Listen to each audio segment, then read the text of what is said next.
Today, wolves are definitely one of the most controversial animals in the world. Usually people either love them or hate them. And consequently, any public discussion about wolf management gets very emotional, sometimes even irrational. But nevertheless, the most important factor today in wolf management and wolf conservation are humans and their attitude towards the wolves. I would even say, in general, in wolf management and conservation, there is perhaps 10% biology. And human sociology, psychology, and politics are much more important. Now, when I was a young wildlife biologist, I preferred more than anything just to stay in the forest, do the field work. Actually, I still do. But with years of my studies on large carnivores, when I learned more and more about wolves, I started to realize just how many misbeliefs there are about wolves among many people. And then also how much these misbeliefs affected the wolf management. So with years, eventually, I felt that I have to share more of our results from our studies on wolves and our experiences with other people. So I guess this is also one of the reasons why I'm standing here today. Now, in wolf discussions, in public discussion about wolves, one of the topics that regularly comes out is danger of wolves attacking people. But how rational this fear of wolf attack really is? Now, out of curiosity, how many of you think that wolves attack people? Okay, I'm glad to see not too many hands. Because despite of all fairy tales, old stories, or Hollywood movies that often portray wolves as bloodthirsty human killers, the fact is that wolves are not dangerous to people.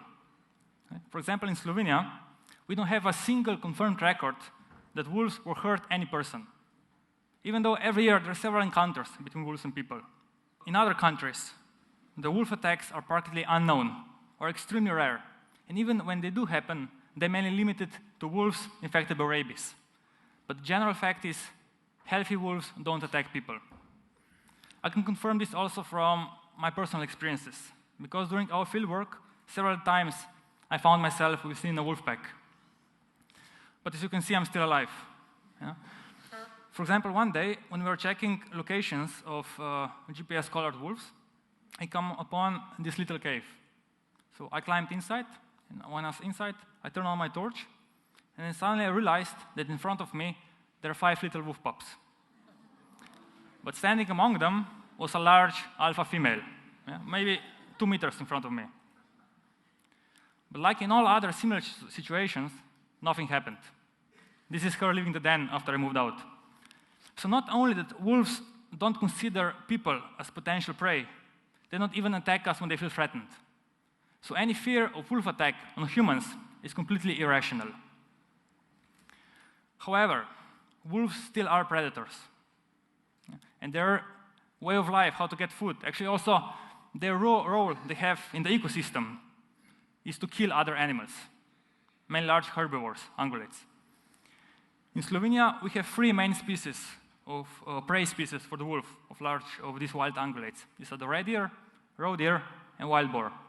And they constitute about 90% of wolves' diet here in Slovenia. But occasionally, wolves also attack domestic animals, especially sheep.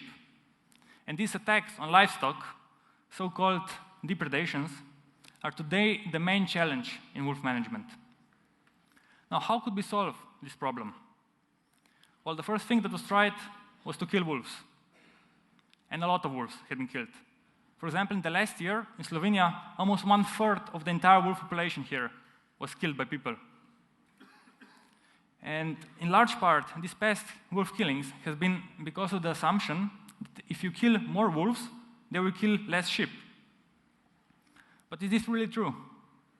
In the last, for over 10 years now, our government has been issuing or prescribing quotas for wolf culling. That means legally killing wolves. So we said, okay, we have done this for many years. Let's see what was the effect of that. What have we achieved? Is this assumption really right? So we analyzed the data of number of wolves shot every year, and how then this translated in trends in depredations on sheep. And what was the result? No connection whatsoever. completely no effect of all these shootings of wolves on the depredations. Now, to be honest with you, this is nothing new for the science, because there have been several similar studies done previously in other countries, and they all came to the same conclusion. Shooting of wolves is completely ineffective for preventing livestock depredations, unless, of course, you exterminate the entire wolf population in the area. In several cases, they even observed that when they start shooting wolves, or when they increased the quota, the depredations also increased. This is something that may not seem logical at the first sight, especially if you view it from the livestock breeding perspective. More cows will eat more grass. You remove some cows, they will eat less grass. Okay, but with wolves it's different. Put simply, wolves are not cows. Wolves have very complex social system. And wolves, they don't need humans to control their population. Now, to understand how is this working, we have to know a little bit about wolf biology, especially their social system. So let's take a quick look at the wolf's way of life. The most important aspect in wolf biology is that they are social animals. So they live in groups called packs. And packs, they're actually families. They're led by a dominant breeding pair, so-called alpha male and alpha female. They're like father and mother of the pack, because all other pack members are usually their offspring, so their daughters and sons. And the second important aspect in wolf social system is that wolves are territorial. So each pack fiercely defends their territory against any other wolves. Actually, if they would catch any other wolf who is not a member of their pack on their territory, they would immediately kill him, or at least chase him away. So when you look at the spatial distribution of the wolf packs, practically always you see something like this. This is a map showing Dinaric Mountains of Slovenia and neighboring part in Croatia, and each polygon represents a territory, borders of territory of one wolf pack. Now, as you probably noticed, these packs, these territories, don't overlap between each other. They're separated, or maybe just touch, slightly overlap in the borders. So that in every area, in each territory, there's always only one pack. And in this way, wolves self-regulate themselves. So there can never be too many wolves.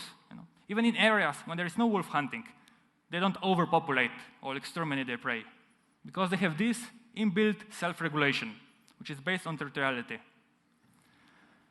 Okay, but now the next question is how the wolves communicate between themselves. How do they know which area is occupied, which territory is empty, where are the borders of the territories? Well, they use two ways of communication, chemical and vocal. For example, one thing that they do is they pee. And they pee a lot, like your dogs when you take them out for a walk. And each such urine marking is kind of a message to all the other wolves that this territory is occupied. But unlike dogs, for which the males raise their leg when they pee and the females squat, with wolves it's not like that. With wolves it doesn't depend on the sex of the animal, but on its social status. So the alpha male and alpha female both raise the leg. Males still do it a little higher than female, but both do it. While the females, while the subordinate wolves, females and males, they all squat. Besides these chemical messages, another thing that wolves do is something like this.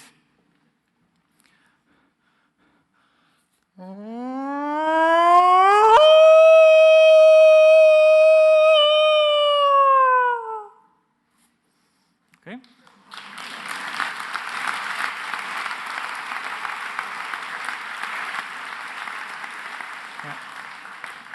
They howl.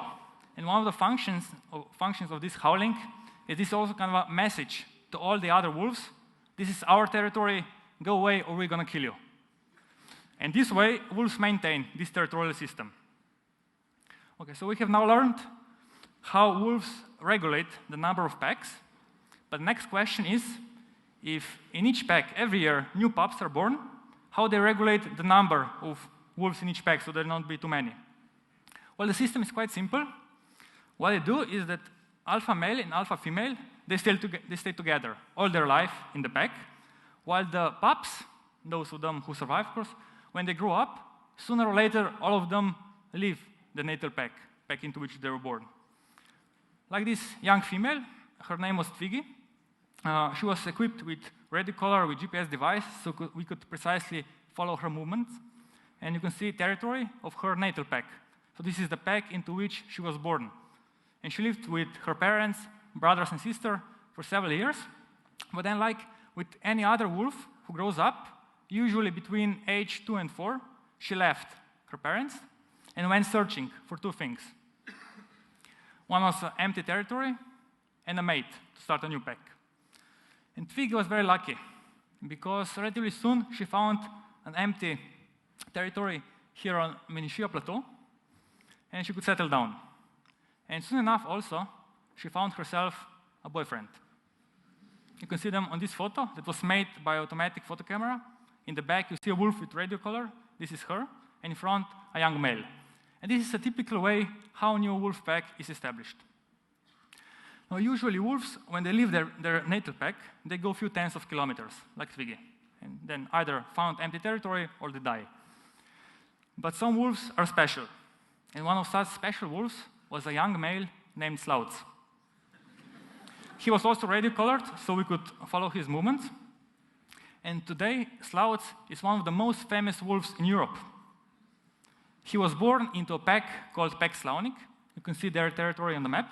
So this territory stretched somewhere from Trieste in Italy, across Slovenia, Primorska region, all the way down to Učka in Croatia. And as you probably noticed, wolves, they don't care about our borders, even if it's Schengen. For wolves, it's exactly the same if it's Croatian forest or Slovenian forest. Now, when Slouts was 2.5 years old, he left his natal pack, like any other wolf, but he was special because he went very far away. This is his path.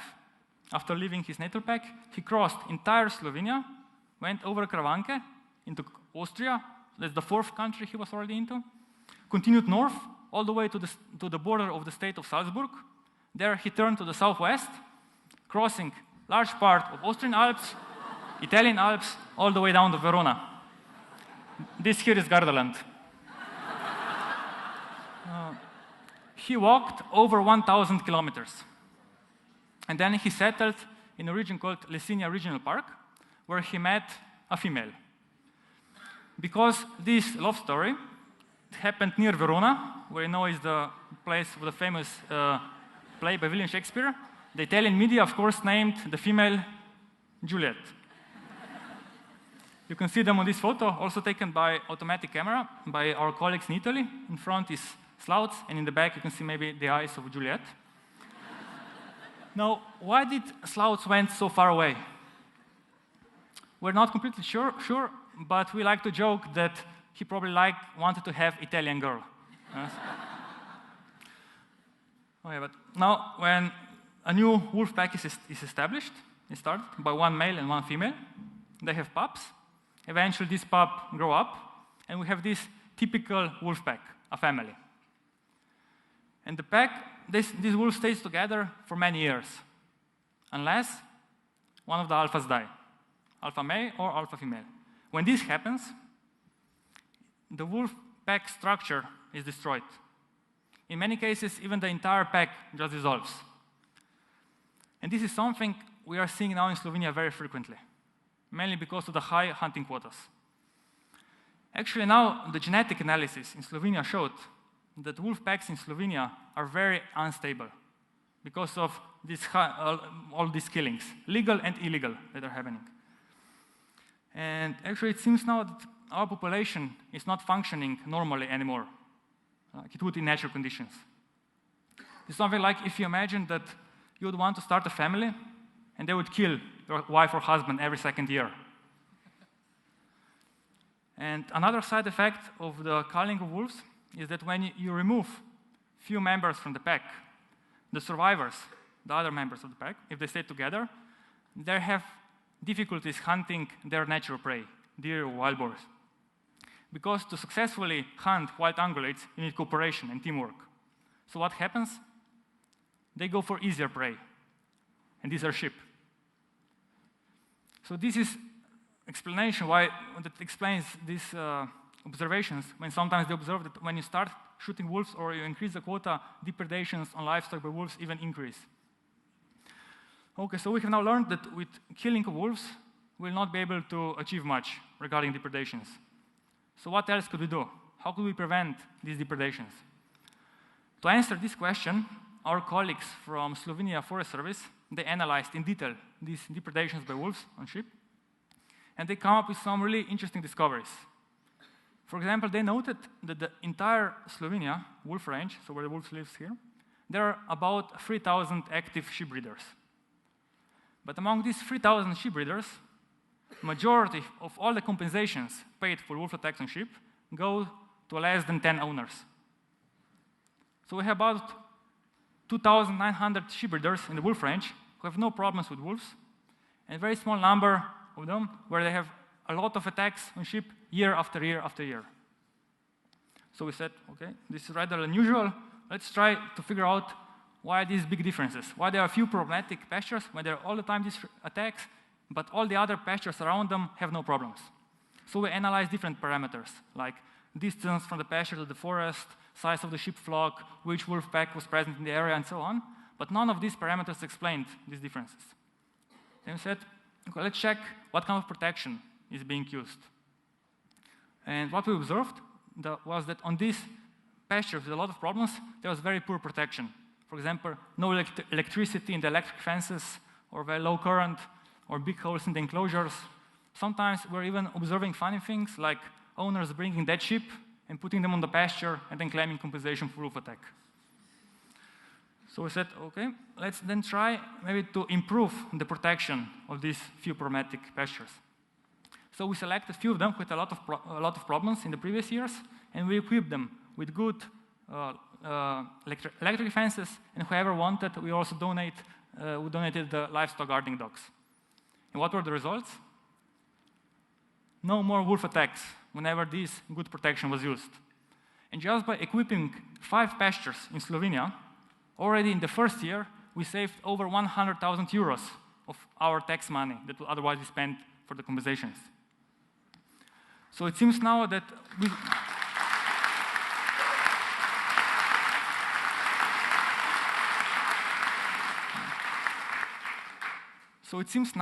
we have an effective way how to prevent at least large part of these depredations.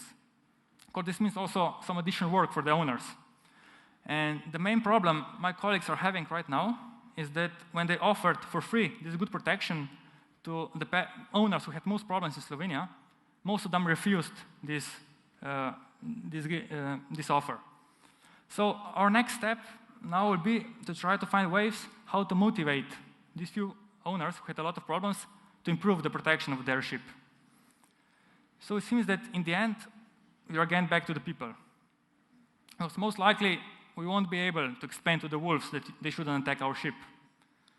But with our intelligence, of which we are so proud of, I'm sure that we can find ways to prevent wolves from reaching our sheep and rather go for their natural prey. Actually, as we've seen, it seems that the knowledge is already there. What we need now is motivation to start using this knowledge. So that in the end, as we have a saying in Slovenian, wolf will be fed and sheep alive. In our case, literally. Thank you for attention.